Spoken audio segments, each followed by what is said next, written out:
안녕하세요. 축진먹입니다. 각 팀의 예상 베스트 11과 포지션별 뎁스를 알아보는 시간, 이번 시간은 아틀레티코 마드리드고요. 시작 전에 앞서서 좀 말씀드릴 부분이, 아틀레티코 마드리드는 사실 다음 시즌 명확한 포메이션이 정해지지 않았다고 봐도 무방할 것 같아요. 3백을 쓸 건지 4백을 쓸 건지, 또 주전 라인은 누구인지 이런 것들이 아직은 명확하지 않습니다. 그리고 영입생도 많고 방출 선수도 많기 때문에 일단 시즌 들어가 봐야 윤곽이 좀 나올 것 같고요. 이번 영상은 그런 의미에서 재미로 참고만 하는 느낌으로 봐주시면 좋을 것 같습니다. 그럼 시작해보도록 하겠습니다. 먼저 골키퍼입니다. 골키퍼는 후안 무소, 얀 오블락 이렇게 두 명이 있고요. 당연히 부동의 주전은 얀 오블락이 될 것 같습니다. 그리고 무소가 컵대회 같은 때는 또 나오더라고요. 그래서 무소를 컵대회 같은 때 쓰면서 오블락은 뭐 챔스나 리그 같은 중요도 높은 경기에 출전을 할 것 같습니다. 그리고 오블락은 리그 최고의 골키퍼 중 하나이기 때문에 지난 시즌의 기량대로 유지를 한다면 충분히 또 든든한 선수가 될 것 같고요. 오블락의 부상만 없다면 저는 뭐 골키퍼는 주전이 바뀌는 일이 많지 않기 때문에 뎁스는 나쁘지 않다고 생각합니다. 그 다음은 레프트백입니다. 레프트백은 루제리와 갈란입니다. 루제리는 이번에 아탈란타에서 새로 데려온 왼발잡이 사이드백이거든요. 아마 루제리가 주전이 되지 않을까 싶고요. 지난 시즌 갈란이 좋았을 때가 있었으나 또 업다운이 있었다고 봐도 무방하고요. 그리고 저는 뭐 엄청나게 상위권 윙어들, 레알 마드리드의 윙어나 바르셀로나의 야말 같은 선수를 막을 때는 조금 어려움을 겪는 모습들이 있었어서 갈란이 닭주전이다 이렇게 말하긴 어려울 것 같습니다. 그리고 루제리가 아탈란타의 백스리에서도 이제 윙백으로 뛰었던 경험이 있어서 시메오네가 후반전에 뭐 갑자기 백스리로 바꿀 때도 유기적으로 잘 적응할 수 있을 것 같습니다. 그래서 루제리 주전에 갈란 서브 이렇게 운영하는 거 괜찮다고 보입니다. 그 다음은 라이트백입니다. 라이트백은 요렌테, 몰리나, 푸빌 이렇게 보면 좋을 것 같아요. 제가 생각했을 때는 요렌테가 라이트백으로 분류한다고 하면 일단 요렌테가 주전으로 뛰지 않을까 싶고요. 중원에서 데폴이 나갔고 또 라이트백 푸빌이 영입이 되면서 요렌테가 미드필더로 분류될 수도 있거든요. 내지는 오른쪽 윙어로도 분류될 수 있는 선수이기 때문에 요렌테를 시즌 중에 어디에 주로 쓸지는 좀 지켜봐야 될 것 같습니다. 그리고 이 푸빌이라는 선수가 풀백 치고는 좀 키가 큰 편이라서 라이트백도 되고 3백에 오른쪽 센터백, 그러니까 오른쪽 스토퍼까지 가능한 자원이라서 시메오네 감독이 교체 투입하면서 3백으로 전환할 때 유용하게 활약할 수 있는 자원이라고 보면 될 것 같습니다. 그래서 일단은 요렌테, 몰리나, 푸빌 이렇게 3명 정도로 봐야 되지 않을까 싶습니다. 그 다음은 센터백입니다. 센터백은 호세,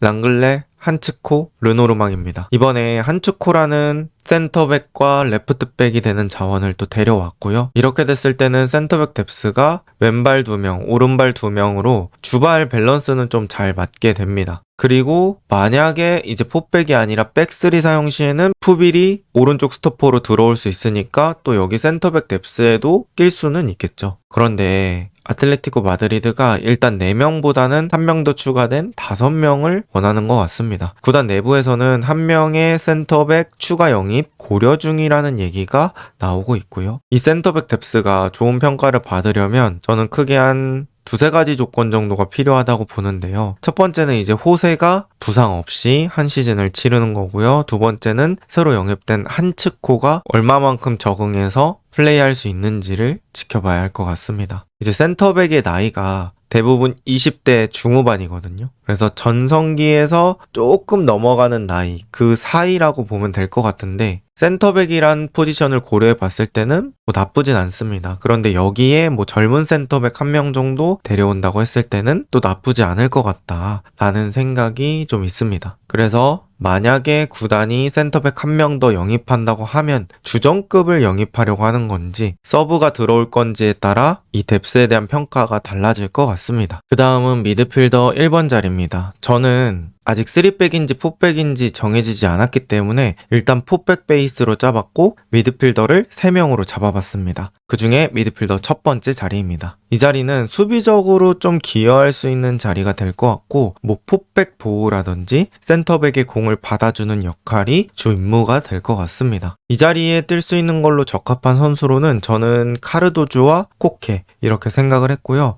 조니 카르도주를 이번에 또 데려오면서 주전급으로 당장 사용하지 않을까 싶습니다. 주전은 카르도주가 조금 더 가능성이 높을 것 같고요. 이제 코케는 92년생이라 풀시즌을 소화하긴 조금 어려운 나이로 보여요. 그래서 카르도주, 코케 이렇게 번갈아 가면서 쓰지만 카르도주의 비중이 조금 더 높지 않을까라는 생각을 해봅니다. 이 코케의 폼에 따라서 저는 요기 뎁스도 꽤 든든하게 볼 수 있지 않을까 라고 생각을 하고요. 미드필더 두 번째는 갤러거 바리오스입니다. 바리오스가 부동의 주전이 되지 않을까 싶습니다. 지난 시즌 중원에서 진짜 미친 듯이 뛰어다녔고요. 계속해서 연속으로 경기를 뛰면서 바리오스 좀 쉬어야 되지 않나 뭐 이런 얘기가 나올 정도로 경기 내에서는 열심히 뛰었던 것 같습니다. 그리고 저는 바리오스 역체감이 좀 컸던 것 같아요. 바리오스가 없는 날에 경기가 아쉽게 느껴질 때가 좀 있더라고요. 그리고 코너 갤러거는 24-25 시즌 왼쪽 미드필더로 주로 기용이 됐었는데요. 원래 이 선수가 뛰는 자리가 중앙 미드필더이기 때문에 여기 미드필더 2번 뎁스에 추가를 해봤습니다. 그런데 이제 갤러거가 뭐 이번 시즌 나갈 수도 있다는 얘기가 나오더라고요. 아무래도 아틀레티코 마드리드에서는 성공적으로 정착한 느낌은 아니었습니다. 그래서 갤러거는 시즌 시작해 봐야 명확하게 어느 정도 뎁스일지 파악이 가능할 것 같고,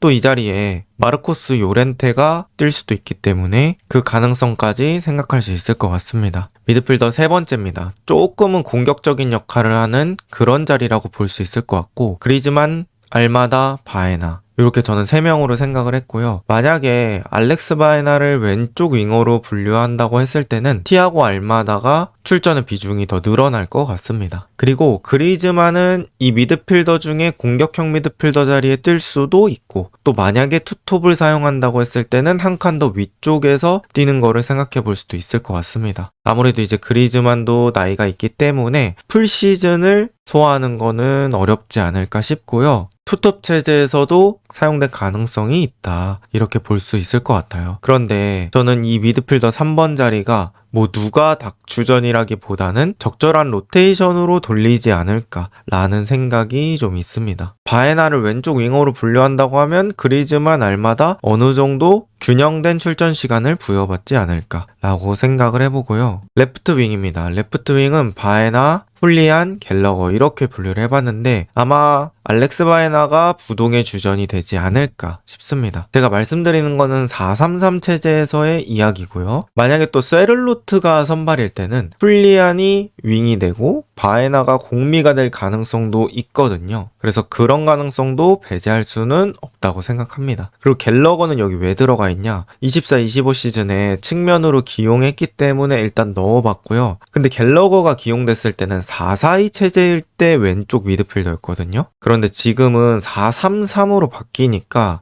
아마 조금 더 공격적인 역할을 많이 맡기 때문에 그 자리에는 갤러거 안 뛰지 않을까라고 생각을 하긴 합니다. 그 다음에 라이트윙입니다. 라이트윙은 줄리아노 시메오네와 마르코스 요렌테입니다. 요렌테를 사이드백으로 보느냐 위쪽으로 보느냐 이 부분이 또 중요할 것 같고요. 일단 줄리아노가 저는 주전이 되지 않을까 싶습니다. 그런데 뭐 줄리아노 닥주전 이런 느낌보다는 어느 정도 로테이션을 돌리면서 요렌테도 섞어 나오지 않을까라는 제 개인적인 생각이고요. 두 명 다 오른쪽 윙백도 가능하기 때문에 뭐 3백 체제일 때는 윙백의 뎁스에도 들어갈 수 있을 것 같습니다. 그 다음은 스트라이커 자리입니다. 세를로트, 훌리안, 카를로스 마르틴 이렇게 얘기할 수 있을 것 같고요. 4-3-3 체제라고 하면 훌리안이 주전이 되지 않을까 싶습니다. 훌리안이 어느 스타일의 팀에서도 잘 적응할 수 있는 스타일이기 때문에 주전이 될 것 같고요. 세를로트가 지난 시즌이랑 좀 비슷한 출전 시간을 받을 것 같아요. 리그에서 몇 번 선발로 나오고 나머지 시간은 교체로 가져가면서 슈퍼조커의 느낌으로 뛰지 않을까 싶고요. 카를로스 마르틴은 데포르티보 임대 갔다가 돌아온 자원이에요. 그래서 제가 이 선수가 정확히 어느 정도의 능력을 가지고 있는지는 확인하기는 좀 어려울 것 같고요. 어쨌든 마르틴은 한 3옵션 정도 되지 않을까라는 생각입니다. 그리고 이 스트라이커 자리는 주전 포메이션에 따라서 활용도가 좀 많이 달라질 것 같아요. 만약에 투톱 체제라고 했을 때는 또 그리즈만도 투톱 중에 한 자리 뛸 수 있기 때문에 이 자리에서도 충분히 포함될 것 같습니다. 그렇게 해서 짜본 예상 베스트 11입니다. 일단 포백을 제 맘대로 한번 짜봤습니다. 아까도 말씀드렸던 것처럼 아틀레티코 마드리드가 정확히 포백을 할 건지 3백을 할 건지 이런 것들이 정해지지 않았기 때문에 이제 시즌의 수많은 경우의 수 중에 하나를 제가 상상해서 한번 만들어 봤다, 이렇게 생각해 주시면 좋을 것 같아요. 골키퍼 오블락, 포백은 루제리, 호세, 르노르망, 요렌테, 3미들은 카르도주, 바리오스, 알마다, 앞에 3톱은 바에나, 알바레즈, 시메오네, 이렇게 되지 않을까 싶습니다. 일단 그리즈만을 어디에 놓느냐에 따라서 또 이 포메이션이 많이 달라지지 않을까 싶고요. 지금 포메이션에서 바에나하고 시메오네를 양쪽으로 조금 내리고 알마다 대신에 그리즈만 투입하면서 알바레즈와 투톱 체제로 가는 것도 충분히 고려해 볼 수 있습니다. 그리고 세를로트가 이번 시즌 주전으로 뛸 건지 서브로 뛸 건지 이런 것도 중요할 것 같고요. 감독 마음속에 또 센터백 주전 라인이 있을 거잖아요. 한츠코를 쓸 건지 랑글레를 쓸 건지 호세 르노로망 체제로 갈 건지 이런 것들도 또 변수가 될 수 있을 것 같습니다. 지금 이 멤버에서 제가 봤을 때 확실하게 주전 가능성이 높은 선수들은 뭐 바에나, 알바레즈, 바리오스, 오블락, 루제리, 요렌테 요 정도 느낌으로 볼 수 있지 않을까 싶습니다. 그리고 3백 편입니다. 골키퍼 오블락, 가운데 센터백 3명에 한츠코, 호세, 르노르망, 왼쪽 윙백 루제리, 오른쪽 윙백 마르코스 요렌테, 그 위에 투미들 조니 카르도주, 바리오스, 그 위에 공미 바에나, 투톱은 알바레즈와 세를로트를 예상해봤습니다. 사실 3백 체제도 짜는 게 되게 어려웠고요. 알바레즈는 여기서 일단 고정일 것 같은데 짝은 그날 경기 컨셉에 따라서 좀 달라질 것 같아요. 뭐 빅앤스몰로 갈 거면 알바레즈, 세를로트, 아니면 뭐 창의성을 조금 더 하고 싶다, 그러면 그리즈만이 투톱 중에 한 자리가 될 수도 있을 것 같습니다. 그리고 뭐 르노르망이나 요렌테 자리에 푸빌도 넣을 수 있거든요. 그래서 그런 것들도 충분히 고려해 볼 수 있고요. 왼쪽 스토퍼 자리에 한츠코 대신에 랑글레를 사용할 수도 있습니다. 그리고 바에나 자리에 티아고 알마다를 사용할 수도 있어서 여러 가지로 변화의 폭이 넓은 그런 예상 베스트 11이라고 볼 수 있을 것 같습니다. 또 제 영상 아틀레티코 마드리드 팬분들이 많이 보실 것 같은데요. 여러분들이 예상하시는 다음 시즌 베스트 11은 어떻게 되시나요? 이번 영상은 여기까지입니다. 좋은 하루 보내세요.